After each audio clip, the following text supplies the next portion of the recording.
Ito ang aking pangako, pag-ibig na di maglalaho.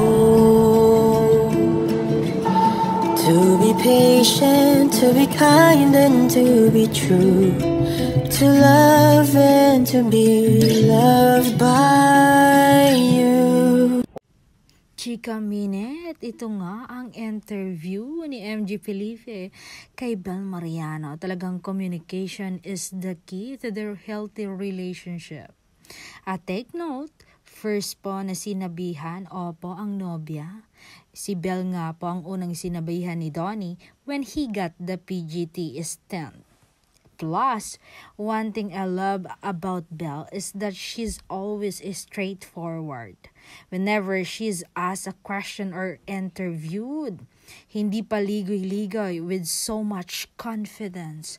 No room for doubt talaga. At kinilig po ako nung sinabi niyang, distance makes the heart grow fonder. Naku, in love talaga si Belle.